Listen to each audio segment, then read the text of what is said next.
જણાવો, બે દિગ્ગજો બંનેની કમ્પેરિઝન કરી રહ્યા છીએ આપણે, શું ડિટેલ્સ સામે આવે છે? Good afternoon. યસ, અત્યારે જોવા જઈએ તો બંને દિગ્ગજોમાં તમે નજર કરશો પરિણામો આવ્યા છે, પરિણામો પછી બંનેમાં ઘટાડો દેખવા મળે છે. પરિણામોમાં તમે નજર કરશો તો ઓપરેટિંગ કોસ્ટ જે છે બંને કંપનીમાં ક્યાંક ને ક્યાંક થોડી ઓપરેટિંગ કોસ્ટની અસર જોવા મળી છે, એ થોડી વધતી જોવા મળી છે, જેના કારણે બંનેની કંપની જે છે એના નફામાં થોડું દબાણ જોવા મળ્યું છે. સામે જોવા જઈએ તો એસબીઆઈ ફંડની કુલ મળીને પરિણામો જે હતા એ થોડા સ્થિર જોવા મળ્યા હતા compare to ICICI Prudential AMC. અને એમાં પણ તમે નજર કરશો સેગમેન્ટ વાઇઝ પણ અલગ અલગ ડિફરન્સ પ્રમાણે તમે નજર કરશો તો ગ્રોથ જોવા મળ્યો છે. એમાં પણ એમને એવું જણાવ્યું છે કે એસબીઆઈનો જે ઇન્ફ્લો જે છે એસઆઈપીનો ઇન્ફ્લો એ ડે બાય ડે અને ક્વાર્ટર ઓન ક્વાર્ટર થોડો વધતો જોવા મળ્યો છે, જેના કારણે પણ બંને કંપનીને લાભ થતો જોવા મળ્યો છે.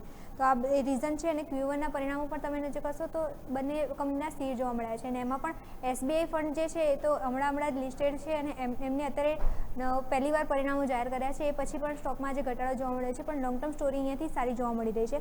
હવે ટેબલ પણ આપણે સામે લાવીશું. એસબીઆઈનું અને આઈસીઆઈસીઆઈ પ્રુડેન્શિયલનું બંનેના રિઝલ્ટ કેવી રીતે દેખવા મળ્યા છે ક્વાર્ટર 1ના એ.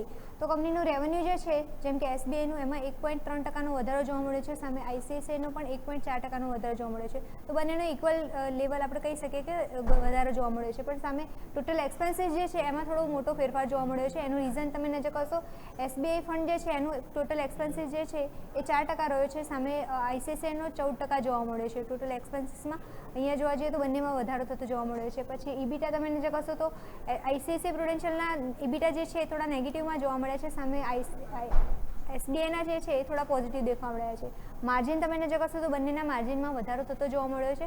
અને લાસ્ટ વાત કરીએ નેટ પ્રોફિટ એટલે મીન્સ કે નફામાં તમે નજર કરશો ત્યાં પણ બંને કંપનીના વધારો થતો જોવા મળી રહ્યો છે. પર્સન્ટેજ વાઇઝ તમે નજર કરશો એસબીઆઈમાં 38% અને આઈસીઆઈસીઆઈમાં 25% વધારો અહીંયા નોંધાયો છે. તો પરિણામો બંને કંપનીના ક્વાર્ટર ઓન ક્વાર્ટર તમે નજર કરશો તો આ પ્રમાણે દેખવા મળ્યા છે.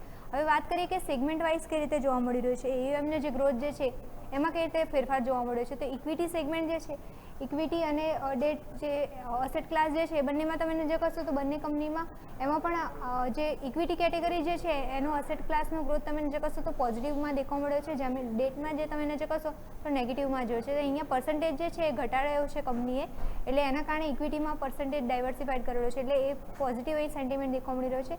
અને આઈએફઆઈ અને પીએમએસ જે પ્રોડક્ટ જે છે કંપનીના એમાં પણ તમે નજર કરશો તો એનું એએમ જે છે એ પણ અહીંયાથી વધતું જોવા મળી રહ્યું છે બંને કંપનીનું. ખાલી પીએમએસનું જે છે એમાં એસબીઆઈ ફંડ જે છે એનું ઘટાડો જોવા મળે છે, બાકી બધા સેગમેન્ટમાં સારો ગ્રોથ જોવા મળ્યો છે. તો યસ જોવા જઈએ તો બંને કંપનીના ફંડામેન્ટલ પર તમે નજર કરશો તો અહીંયાથી સારા જ જોવા મળી રહ્યા છે. પણ ક્યાંક ને ક્યાંક તમે નજર કરશો તો આ પરિણામો પછી બંને સ્ટોકમાં અત્યારે ઘટાડો દેખવા મળી રહ્યો છે. ઓકે, તો આ છે ઓવરઓલ એક્શન કે જે બંને કમ્પેર કરીએ તો ખ્યાલ આવે છે. આભાર મિરલ આપનો અમારા સાથે જોડાવા માટેના ડિટેલ્સ માટે.